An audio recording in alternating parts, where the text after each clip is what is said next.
Corps à corps à corps. Corps à corps. Et donc je vous le disais, pour notre corps à corps, on se demande ce que fait l'opposition, parce que il ne vous aura pas échappé que malgré les scores, je rappelle, justement nous aussi on va faire un tout petit peu de rappel historique, historiquement bas du bloc central, du bloc macroniste lors des 2 dernières élections. Eh bien Emmanuel Macron, là, il se croit quand même tout puissant et il laisse filer les jours sans choisir son Premier ministre. Et puis alors un jour, on dit que le favori c'est Bernard Cazeneuve, le lendemain c'est Thierry Baudet, puis on revient à Xavier Bertrand, et puis voilà, c'est la farandole comme on a dit hier. Et puis maintenant, il paraît qu'il s'entretient avec les dirigeants du PS et Europe Écologie Les Verts.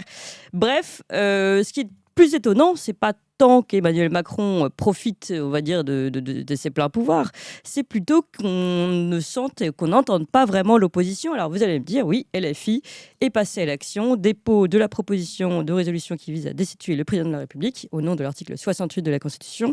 Alors est-ce véritablement une opposition sérieuse? Est-ce qu'ils auraient pu faire autre chose? Où est passé le Rassemblement national? Alors ont-ils la stratégie du chaos? Ça peut être une stratégie. Et puis évidemment, alors là je pose la question, mais c'est plus pour la symbolique qu'autre chose. LR et PS ont-ils définitivement été avalés dans le bloc central? Ce sera mes questions pour mes 2 invités que je suis très heureuse d'accueillir. Bonjour Joachim Murat.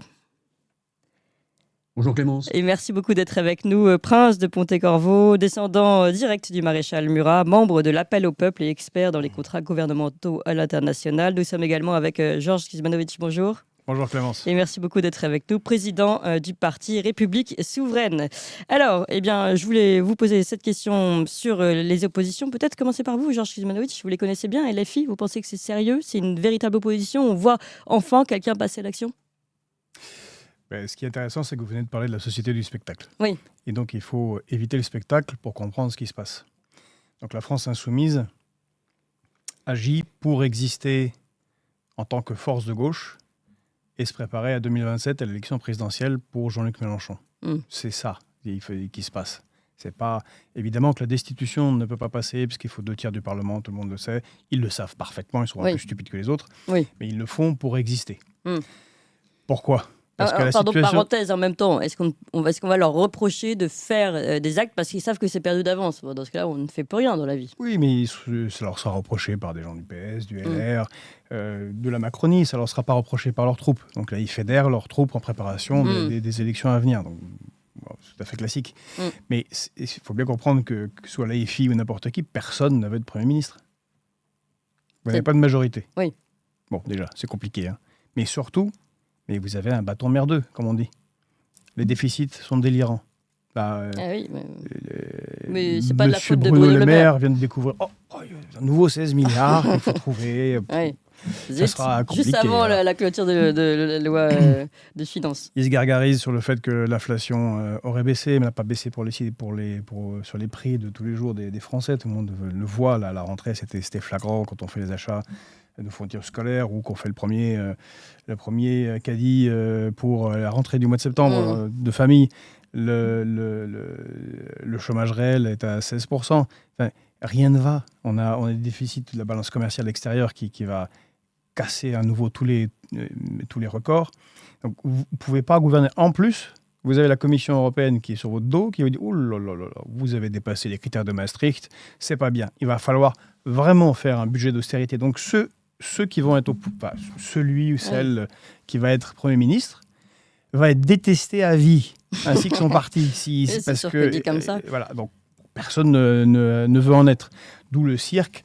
Alors, comme ils ont sauvé la Macronie, parce que Macron, normalement, devrait se retrouver avec moins de 60 députés. Oui. Et comme ils l'ont sauvé, on se retrouve avec 3 blocs, totalement irréconciliables culturellement et idéologiquement. Donc le bloc gauche mené par la FI, le RN et puis les ultracentristes. Puis pour répondre à votre question, le PS et le LR, ça fait longtemps qu'ils ont été mangés par la Macronie. Ils l'ont même créé. Donc voilà. Donc on est dans une situation de belle paralysie. Là, on a vu le petit défilé quand même à l'Élysée. Donc PS et LR iraient bien à la soupe macroniste. Oui, mais ils vont déjà à la soupe depuis 40 ans. Oui. Alors pourquoi pas une nouvelle soupe Et puis surtout que là, il y a de moins en moins de croutons dans la soupe, donc faut manger là. Donc, c'est ça. Ils sont tout à fait volontaires, puisque de toute façon, leur travail consiste à appliquer des décisions prises par l'Union européenne, le FMI, Washington. Donc Mais n'importe qui peut faire le travail. Moi et vous, demain, on peut prendre le boulot avec 2 grammes dans le sang de la soirée et de la veille, et puis recevoir le telex, le SMS, le fax ou l'email Oui, et de la appliquer. Commission européenne et dire allez, exécutez. Et puis voilà, c'est bon. Puis on touche 12 000 par mois. La vie est Ça belle. sert à ça, un gouvernement technique, par exemple. Voilà, donc un gouvernement technique, ça c'est le fantasme de Macron, qui maintenant considère qu'il n'a pas perdu, puisqu'il n'a pas vraiment... Ils l'ont sauvé, et donc il serait tout à fait ravi d'avoir un gouvernement technique, un Castex 2, qui obéit et qui fait ce qu'il veut, lui, il continue à faire. Donc, pour vous, LFI ne fait que de la politique spectacle, pour revenir là. On n'est pas Oui, et véritablement aussi de dans la politique l'opposition. pour préparer 2027. Oui, donc ça, c'est pas idiot, si on se met dans leur Non, stratégie. c'est pas idiot du tout dans leur stratégie à eux, non. Oui. Joachim Murat. Je suis évidemment de l'avis de vous deux d'ailleurs, parce que je pense que Clémence, vous partagez l'avis de Georges sur le fait que la théâtrocratie excessive, hystérique et en tout point assez ridicule jouée par Monsieur Mélenchon et son entourage immédiat a pour but bien sûr de préparer 2027 Mélenchon a un problème, Jean-Luc Mélenchon a un problème, c'est qu'il est très mal perçu par l'opinion publique. C'est-à-dire que Oui. en dehors de ses propres troupes, c'est le côté un peu culte, un peu secte de LFI, en dehors de ses propres militants, il fait peur à tout le monde. Donc là, tous les sondages le démontrent. L'immense majorité des Français ne veulent surtout pas voir M. Mélenchon au pouvoir, que ce soit comme Premier ministre ou comme président, parce qu'il est très inquiétant. Donc, il a besoin de refabriquer une forme de leadership sur la gauche, et ce qu'il fait, ça a été très malin, cette histoire de Lucie Castet, puisque Lucie Castet est proposée par le Parti socialiste, acceptée par Jean-Luc Mélenchon, qui piège le Parti socialiste à son propre jeu, puisque Jean-Luc C'est-à-dire Mélenchon m'a en bec et ongle Lucie Mm. Castet, et les socialistes et les écologistes ne peuvent pas faire autrement que de la défendre, puisque c'est leur choix. Et donc on peut pas reprocher, ils ne peuvent pas reprocher à Mélenchon de faire cavalier seul au sein du NFP, puisque justement il défend la candidate socialiste. Donc cette Lucie Castet sortie d'absolument nulle part, donc Oui. on ne sait pas qui c'est, ce qu'elle veut. Apparemment sa seule Ambition. son seul critère de sélection, c'est que ce soit une femme et évidemment homosexuelle, puisqu'elle a fait son coming out de façon très courageuse pendant l'été. Enfin, c'était pathétique. Si vous voulez prendre les Français pour des abrutis à ce point-là, c'est absolument magique. Mais néanmoins, ça, c'est un jeu qui est très malin de la part de Jean-Luc Mélenchon et de son entourage. Ils font énormément de mousse autour de cette histoire de destitution, et donc ils s'imposent comme étant la seule véritable opposition au système, puisque c'est comme ça qu'est en fait présenté le parti de M. Macron et la situation actuelle en France est un système, et face au système, le seul véritable défenseur entre le système et vous, peuple bélande qui avait besoin d'un gourou, c'est moi. Je vous l'ai démontré, puisque j'ai fait tout ce que j'ai pu pour mettre en place, avec beaucoup de bonne volonté, une première ministre qui avait tellement de qualités, et en plus, j'ai vraiment soutenu et défendu le jeu démocratique en demandant une destitution du président de la République. Donc c'est moi la seule véritable opposition Alors, aujourd'hui aussi. attendez, C'est moi juste, le quelle était la stratégie selon vous derrière eux de soutenir Lucie Castet? Je lui dis de se présenter comme étant à mon sens, hein, il maintient un nouveau front populaire qui n'est ni nouveau ni populaire et ne fait pas front puisqu'ils se détestent tous, Oui, mais il arrive à maintenir en l'état un nouveau front populaire où c'est le mariage de la carpe, du lapin, de la marmotte, enfin c'est complètement ridicule. Ils se détestent tous, mais ça tient. Pourquoi? Parce qu'il a accepté le choix du Parti socialiste. Donc il tient le NFP complètement, Mélenchon. Donc et il a des troupes qui sont. et Parce comment que il le tient en soutenant leurs candidats à eux? En quoi ça le rend plus fort? C'est ça que j'ai du mal à comprendre. Parce qu'il est absolument incritiquable maintenant au sein du NFP. On peut pas reprocher à Mathilde Panot ou à Delogu ou à toute la bande de zozo qu'il a autour de lui de faire des débordements absolument épouvantables, parce qu'en fait, il joue le jeu du NFP. Il Oui, continue oui. effectivement à faire tout et n'importe quoi par la bande. Quand on voit des déclarations complètement foutraques qui continuent sans arrêt de la part de députés LFI ou de la part de membres du bureau politique de LFI, non, mais le Parti socialiste peut difficilement se désolidariser, puisque justement, LFI maintient le NFP. Et sans NFP, le Parti socialiste, son seul espoir, c'est de pouvoir se dissoudre De la Macronie. dans l'hypercentre macronien. Oui. Ok. Alors, donc, on revient sur la stratégie LFI. Donc, finalement, vous aussi, vous considérez qu'ils ont une stratégie plutôt bien jouée Sauf qu'il y a quand même un Alors, problème. pendant... Oui, c'est une stratégie Ah oui. politique, mais pardon, je finis juste ma question. Après, je vous donne la parole. C'est une stratégie, mais où est la défense des intérêts du peuple, par exemple, et des personnes qui ont voté pour eux? C'est une autre question, parce que là, ça veut dire que tout le monde se met. On va parler après du RN, hein, mais on a l'impression que ces partis se mettent un peu en attente. On attend les élections présidentielles. En attendant, on fait rien, on va pas se mouiller, etc. Alors, là, il y a cette préparation de 2027, mais il ne faut pas oublier non plus qu'en toile de fond, chez LFI, il y a cette espèce d'obsession de lambertiste. Vous savez, le lambertisme étant ce courant trotskiste français qui estime que la Révolution française n'est pas achevée et qu'il faut l'achever. Donc, d'être les héritiers de Robespierre et donc de faire la politique du chaos pour provoquer une révolution. Et ça, c'est quelque chose de très visible dans les actions portées par LFI qui chauffe à blanc toute une portion de la population en jouant sur un antisémitisme déguisé sous un faux antisionisme, déguisé lui-même sous la fausse défense du peuple palestinien de façon absolue, d'un cynisme absolu. Mais alors ça crée vraiment des tensions gigantesques. Et c'est voulu, c'est totalement irresponsable, c'est totalement fou, mais c'est voulu. Et ce travail de destitution, de lancement de destitution pour essayer de fragiliser l'image du président et de cette dernière institution un peu respectée en France, qui est celle de la présidence de la République, ils font tout ce qu'ils peuvent pour la scier à la base. Il y a vraiment une volonté également de provoquer, si vous voulez, des déchaînements de violence et un chaos en France, à l'image de ce qui pourrait peut-être se passer, peut-être avec une forme de guerre raciale ou religieuse et raciale, comme ce qui s'est un peu passé en Angleterre, et peut-être avec ce qui risque de se passer bientôt en Allemagne. Oui. Et il y a cette volonté-là, et ça, c'est très, très malsain. Ah ouais, donc vous considérez, je vais vous donner la parole, Georges Ximanovic, juste pour éclaircir un peu les propos de Joachim Murat, vous considérez que finalement, cette proposition de destitution, de motion de destitution du président de la République, c'est, entre guillemets, c'est gonflé, c'est aller trop loin, c'est scier la branche, c'est casser les institutions, c'est ce que vous dites? C'est la politique du chaos, oui, bien sûr, oui. Georges Ximanovic. Alors là, je suis un peu en désaccord avec Joachim, c'est que Mais c'est bien, c'est bien. le premier artisan de la politique du chaos et de l'effondrement du pays, c'est le Mozart de la finance, c'est Jupiter, c'est Emmanuel Macron. Il a la responsabilité de la destruction de ce pays et du chaos politique dans lequel on est actuellement, incidemment depuis cette dissolution absurde. Il est responsable de la pire aggravation des déficits publics qu'on n'ait jamais vu. C'est pour ça que j'insistais sur le Mozart de la finance. Il est le responsable parce de que Bruno l'enrichissement... Le Maire dit que les 16 milliards, c'est pas de leur faute. Hein. Oui, mais ils sont au pouvoir depuis 10 ans. Parce que 7 ans plus avant, il était ministre de l'économie de François Hollande, on l'oublie.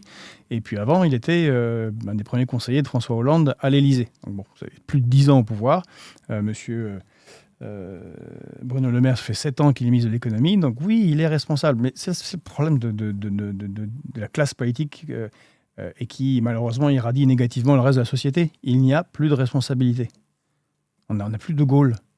De Gaulle, alors qu'il ne perd pas de beaucoup, il y a quand même 47% qui votent pour lui en 69, alors que toute la droite lui savonne la planche et le trahit. Il dit j'ai perdu, je démissionne. Alors que c'est De Gaulle, et le guignol qui est à l'Assemblée nationale, perd 3 élections de suite, ravage le pays. Lui, il reste. Bref, c'est le premier facteur de chaos dans ce pays.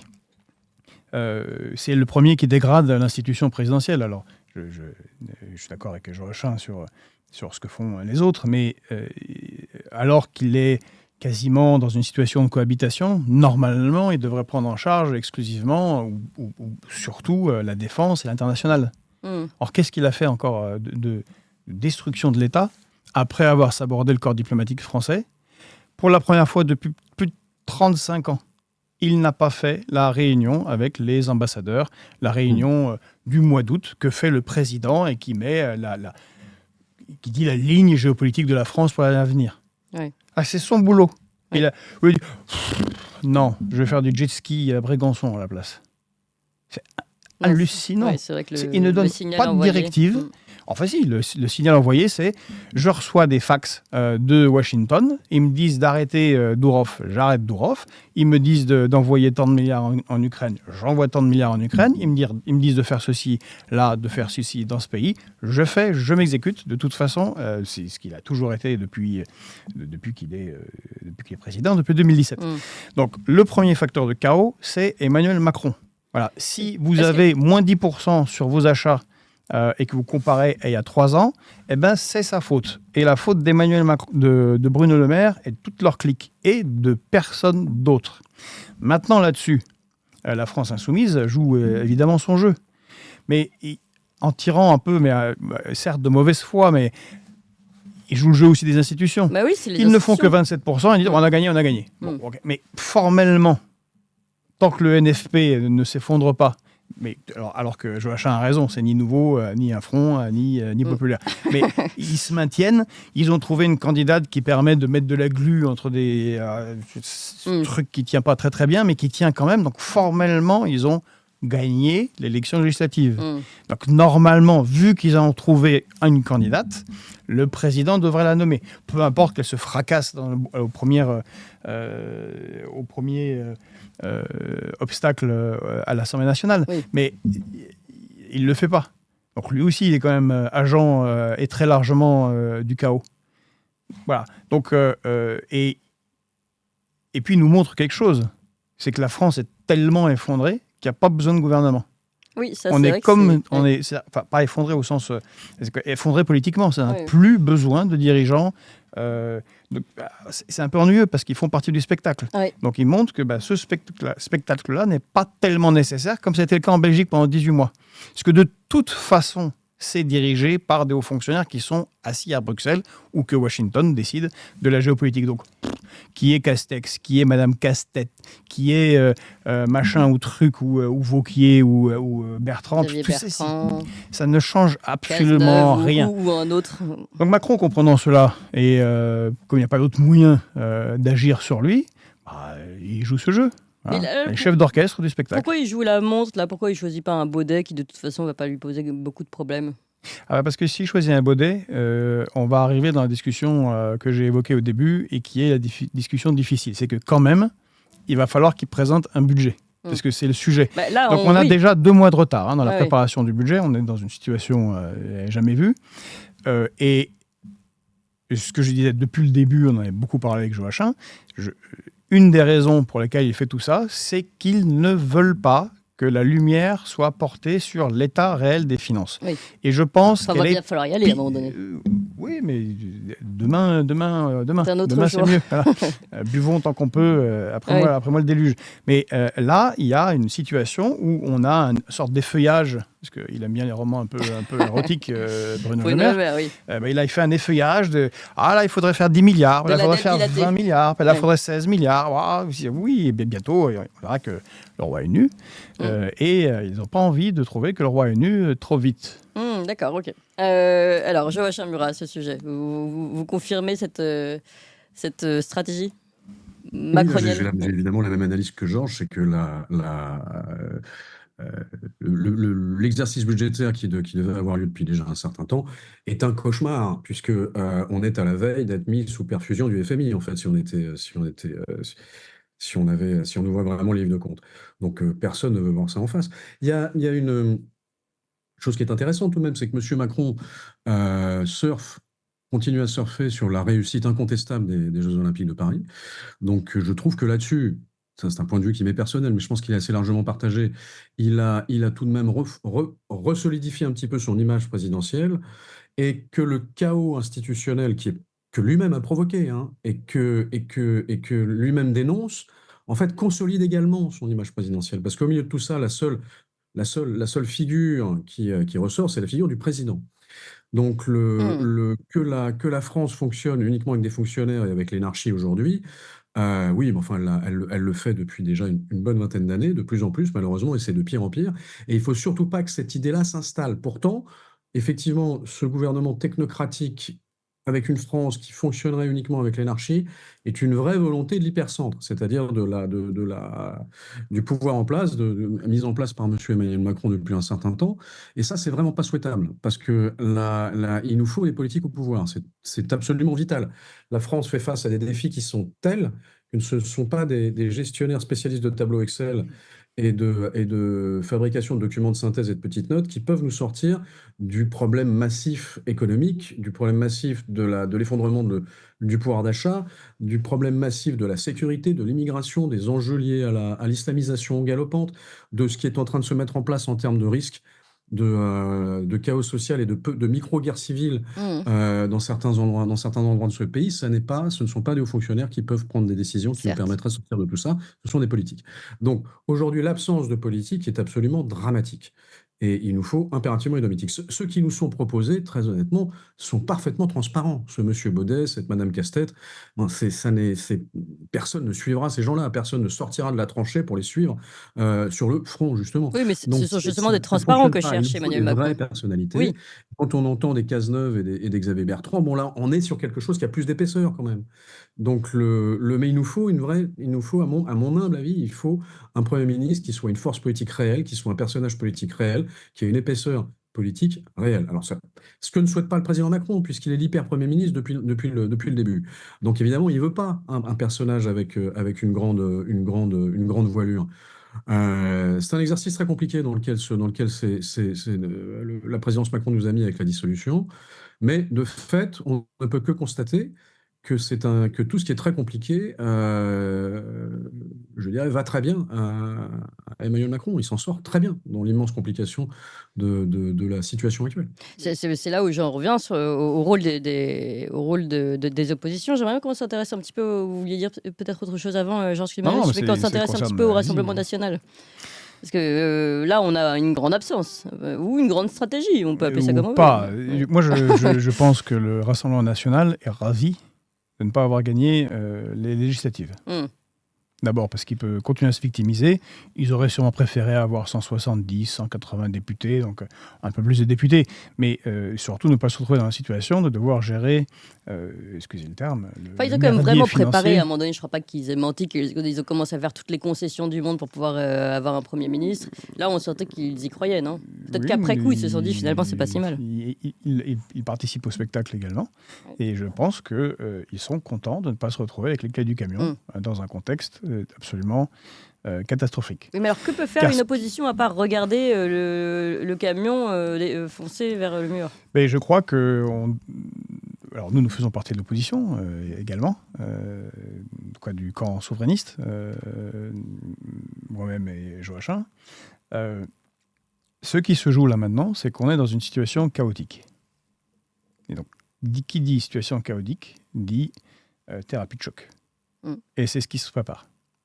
Quand on regarde les préconisations de la Commission européenne, puisqu'elle n'arrête pas d'expliquer, elle a lancé une procédure en juillet contre la France pour dépassement des déficits publics, puisque nous sommes à 5,6%, ce que découvre Bruno Le Maire, en disant que c'est la faute des mairies et des collectivités locales. Bah c'est une farce, c'est pathétique. Ça, c'est vraiment pas juste. Non, c'est je peux me permettre. Il suffit de suivre dans les comptabilités nationales pour que ça intéresse les coûts l'accroissement délirant des chiffres du fonctionnement de la fonction publique. C'est une catastrophe. C'est au même niveau que les prestations sociales, quand même, qui sont quand même bonnes dans notre pays, c'est au même niveau. Donc le fonctionnement des fonctionnaires, c'est autant que les prestations sociales. Bon. Le budget existe déjà, c'est ce qu'a proposé la Commission européenne. Et c'est un budget d'une violence sans nom. C'est-à-dire que les Français sont déjà dans une situation difficile. Je répète, on a 16% de chômage réel. C'est-à-dire des gens qui...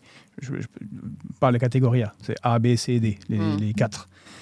Vous avez ajouté à cela que ceux qui travaillent, 1 sur 4 est précaire. C'est-à-dire qu'il ne peut pas vivre dignement de son travail. Que ce soit la maman seule avec 2 enfants, caissière au 3/4 temps, ou l'agriculteur qui bosse 80 heures par semaine, ils ne vivent pas dignement de leur travail, ni leur famille. Donc ça, c'est la situation d'un quart de ceux qui ont un travail.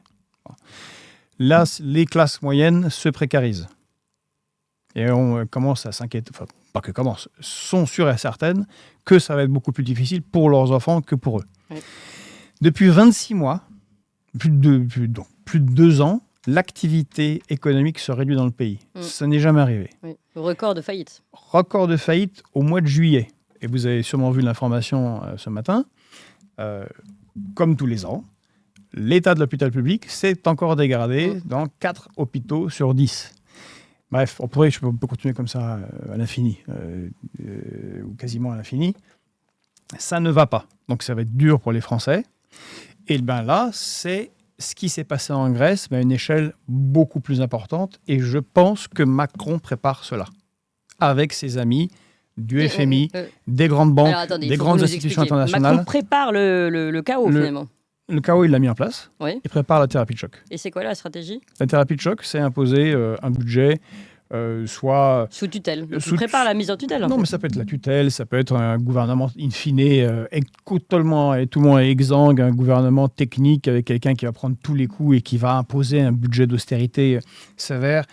Ça va être des coupes drastiques dans la plupart des services publics, avec la menace pour les fonctionnaires s'ils ne marchent pas au pas, qui ne sera pas dite comme ça, mais regardez ce qui s'est passé ailleurs, regardez ce qui s'est passé en Grèce. Vous voulez perdre 30% de votre salaire, toi le fonctionnaire, ou perdre ton poste obéis, fais, applique, fais craquer l'argent, fais cracher l'argent des autres. C'est comme ça que ça va se passer. Ça va être une violence sociale colossale. Et quand vous êtes un citoyen normal, d'abord vous occupez de la survie de votre famille. Payer le loyer, mettre à manger sur la table, faire des activités aux enfants, enfin bref, tenir le coup. Et quand vous êtes dans une situation de tenir le coup, ce qui est le cas de plus en plus de Français, je rappelle que maintenant, c'est plus de 2 millions de Français qui ont recours tous les jours à la Banque mondiale. À la Banque mondiale. S'ils pouvaient. Non, à la Banque alimentaire. Mais c'est pas la même banque. Vous avez plus de mal à vous révolter. Et je crains que notre pays ne subisse cette thérapie de choc qui visera à affaisser et détruire définitivement l'État français, puisque c'est l'objectif visé depuis plusieurs décennies. Sauf qu'on pourra vous répondre, oui, mais la France n'est pas la Grèce. Tout de même, on a une place plus importante au sein de l'Union européenne. Nous sommes... ça ne remet pas en cause la place de la France dans l'Union européenne. Ça remettra en cause les services publics. Ça remettra en cause le statut international, mais il est déjà remis en cause. Mais... ça ne cassera pas. Et pourquoi ils feraient ça ? Pourquoi ce serait volontaire de la part d'Emmanuel Macron ? C'est ce qu'ils font depuis 40 ans. Le bloc centriste, ils détruisent l'État. Le problème, il faut bien comprendre que le transfert de souveraineté, ça se fait à des institutions que l'on critique, comme l'Union européenne, ou le FMI, ou l'OMC, ou peu importe. Mais après, ça sert une classe particulière. Ça sert les ultra-riches, qui sont les multimilliardaires, qu'ils soient français ou internationaux, qui sont transnationaux et qui ont le véritable pouvoir accumulé comme n'en a jamais eu aucun roi de France. Et pour cela, il a fallu déréguler au niveau international et au niveau national. Or, la seule chose qui régule, c'est l'État-nation. Et le pire, entre guillemets, pour eux, des États-nations, c'est la France, parce que c'est la matrice, c'est le modèle, c'est là que tout est venu. Donc l'État régulateur, l'État stratège, l'État gaulliste, alors que certains détestent parce qu'ils s'appellent jacobin ou gaulliste, mais enfin bon, ça fait quand même de belles choses dans notre pays, ça doit être détruit pour laisser la place libre, totale et entière aux plus riches. Je rappelle que la Grèce, parce que l'exemple vous l'avez pris pour la Grèce, elle existe toujours comme paradis touristique pour tous les Européens. Plus de 60% de la dette grecque est détenue par des Grecs. C'est pas exactement les mêmes Grecs que ceux qui sont dans la rue, c'est des multimilliardaires, des multimillionnaires grecs et qui profitent de ça. Ils en sont où d'ailleurs dans le redressement de la Grèce aujourd'hui ? Nulle part. Ils ont tout bradé, tout vendu. Ils ont fait vendre le Parthénon, ce qui est extraordinaire. Mais le pourcentage de la dette par rapport au PIB n'a fait qu'augmenter. D'accord, donc les choses ne s'arrangent pas pour la Grèce. Ils ont perdu 10% de leur population, des jeunes, qui, eux, ont quelque part où aller. Parce qu'il y a ce problème en France, c'est que... La fuite. On peut partir nulle part. Imaginons que vous soyez, je ne sais pas, dans le nord de la France, dans une zone à côté de Lens, déshéritée, et il n'y a pas de travail. Et vous ne pouvez pas prendre un bateau et partir à l'étranger, tenter votre chance. Il n'y a plus d'Amérique pour la France. Oui, oui. Si, ça change beaucoup de choses. Il y a la Belgique. Non, mais ça permet à des pays de s'en sortir plus ou moins, comme la Pologne, la Bulgarie, la Roumanie, en ayant une immigration extrêmement forte. Mais ce n'est pas possible pour la France. Oui. Nous, c'est la case finale. Oui, Joachim Murat. Alors, le sujet qui est très, très, très, très important de la mise en place d'une Suprastructure. supranationalité, c'est-à-dire d'une supra. C'est qu'on n'est pas on n'est pas en train de vriller vers une Europe fédérale, dont je vous rappelle que le sujet de l'Europe fédérale a été totalement exclu du débat des élections européennes, puisqu'il Malgré a- nos efforts. voilà, on a fait tout ce qu'on a pu, mais manifestement, la diversion a bien marché. Elle a été très largement instrumentalisée d'ailleurs par LFI, Rima Hassan et tous les clowns de la France insoumise qui ont mis au centre du débat des élections européennes ce qui se passait dans la bande de Gaza, ce qui n'est pas exactement un sujet méga européen, mais bon, ça a permis de tout détourner. Parce que on n'a absolument pas pu parler de ce que vient de mentionner Georges, qui est absolument vital, c'est ce qui se passe sous nos yeux. Et encore aujourd'hui, on n'en parle pas, alors que ça continue à se passer à bas bruit. C'est qu'on va vers un État supranational qui est présenté comme une fédération européenne, mais ça n'est pas une fédération. Dans une fédération, vous avez des petits parlements avec des gens élus, etc., etc. Pas du tout. Là, il n'y aura absolument rien de démocratique. Ce sera vraiment la Commission européenne qui va devenir l'exécutif européen et les exécutifs nationaux seront des espèces de préfets de cet État supranational. Et, et ça, c'est un désastre parce que la France ne devient même pas le Colorado, bien que dans des États-Unis d'Europe. Et où évidemment on imagine que la Californie ce serait l'Allemagne. Donc c'est en train de se passer, ça se passe gentiment, parce que pendant qu'en France, on ne trouve pas de Premier ministre, pendant qu'en France, on oublie de dire que Mme von der Leyen a été reconduite comme commissaire européen, que la présidente de l'Assemblée nationale, c'est toujours Mme Yaël Braun-Pivet, qu'en fait, absolument rien n'a changé. Rien n'a changé. Donc c'est business as usual avec une énarchie qui dirige l'État. Donc c'est encore plus, je dirais, c'est encore plus efficace pour accélérer la dilution dans un État supranational de ce qu'est la nationalité, de ce qu'est la nation française, la fameuse grande nation qui est tellement moquée par les Allemands quand ils en parlent. Cette grande nation est en train d'être diluée de plus en plus vite et de plus en plus efficacement avec l'absence d'un Premier ministre. Vous faites ça encore plus facilement. Donc, vous avez une von der Leyen à la tête de la Commission, vous avez un Emmanuel Macron, président de la République, qui, lui, n'a jamais caché ses intentions de diluer la France dans une fédération d'États européenne, il ne l'a jamais caché, mais les conséquences pour la France et les Français sont et vont être absolument terribles. C'est ce que Georges cherche à nous alerter. Il cherche à nous alerter sur ce plan-là, c'est qu'il va y avoir un gouvernement, une politique d'austérité absolument violente, il va y avoir une destruction des services publics, et il va y avoir un démantèlement de notre territoire ultramarin. Ouais. Ça, c'est obligatoire parce que vous ne pouvez pas diluer la France dans l'Europe alors que la France a une surface qui représente à peu près 2% de la surface des terres émergées. C'est trop grand comme pays. Donc, si jamais la France entre dans cet État, dans cette supranationalité, l'État supranational va avoir du mal à gérer un truc aussi grand. Ça donnera trop de place aux Français. Donc, les Français trahissent de façon magistrale ceux qui sont déjà dans l'appareil bruxellois, trahissent de toutes les façons les intérêts français depuis 40 ans. Il n'y a pas un seul Français qui a défendu les intérêts de la France auprès de la Commission européenne alors qu'il était élu député ou qu'il était... Thierry Breton ne défend pas les intérêts de la France, c'est une certitude. Oui. Donc, si vous voulez, vous devez casser la puissance française, vous devez casser la grande nation pour qu'elle puisse se diluer dans une espèce d'hyper-Europe. Et le cassage de tout ça va faire très mal. Oui. Alors, je reviens à ma question maintenant qu'on a fait le tour, le bilan finalement, ce qui risque de nous arriver. Que fait l'opposition? Là, vous allez nous dire, nous sommes l'opposition. Mais il y a une opposition qui a des parlementaires, une véritable opposition, même si elle a une stratégie sur 3 ans, sur les élections présidentielles, etc. N'a-t-elle pas l'obligation aussi d'être active aujourd'hui quand on voit ce qui nous arrive? Joachim Murat d'abord, pardon. Alors les seuls et c'est ma dernière question. Oui. Oui. Alors les seuls qu'on voit visibles, et je vous dis, à nouveau, ça revient au début de notre conversation, c'est que ceux qui prennent la place, l'image de la seule opposition réelle, c'est LFI, puisque c'est ceux qui font le plus de bruit là-dessus. Le Rassemblement national, lui, en fait, est maître du jeu par rapport à cette nomination de Premier ministre, parce qu'ils ont un tel groupe à l'Assemblée que quand ils menacent, c'est-à-dire, si jamais vous mettez X, Y ou Z comme Premier ministre, ou si dans ce gouvernement, il y a telle ou telle saveur politique, nous, on votera la destitution immédiatement. C'est vrai, ils peuvent très facilement provoquer la chute de n'importe quel gouvernement. Donc, ils sont devenus les maîtres du jeu, mais ils sont extraordinairement discrets. Ils sont très, très, très discrets. Le seul qui s'exprime un peu, c'est Éric Ciotti, qui a fabriqué son union des droits pour la République, là, son espèce de refabrication de l'UDR de Gaulle. Bon, c'est intéressant, c'est amusant, il y a des initiatives comme ça. Mais non, donc oui, effectivement, vous avez raison, l'opposition aujourd'hui, nous, on est inaudible avec Georges, mais je ne sais pas si vous l'avez remarqué, Clémence, mais on a fait tout ce qu'on a pu pour être audible pendant la campagne des européennes.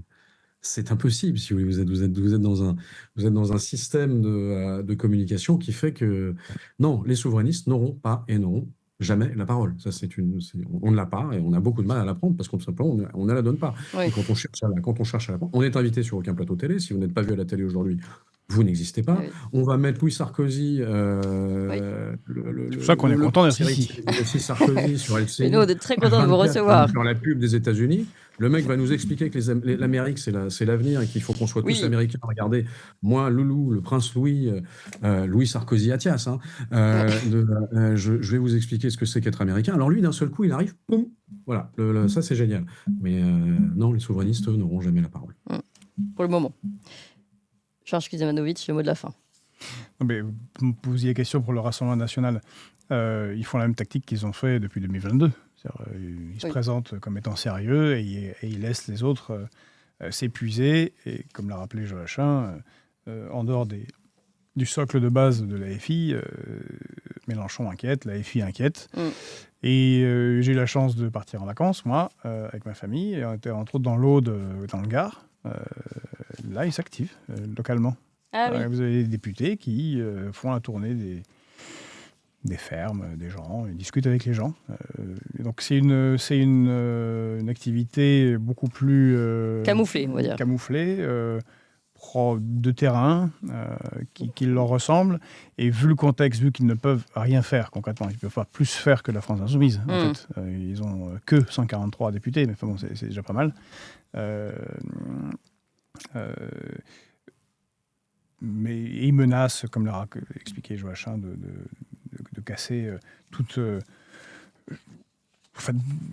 gouvernement qui serait trop en opposition avec ce qu'ils défendent.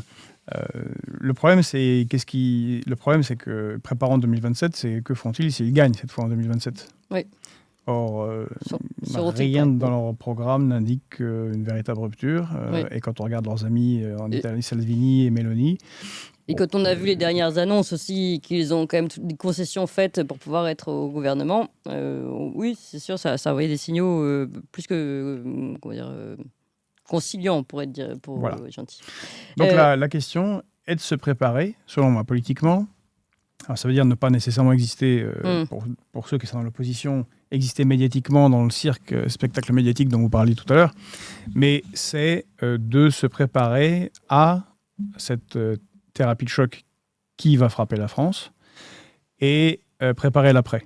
Car cela aura des conséquences violentes. On peut avoir des soulèvements sociaux très très graves, parce que la France est un pays de soulèvements sociaux dans son histoire.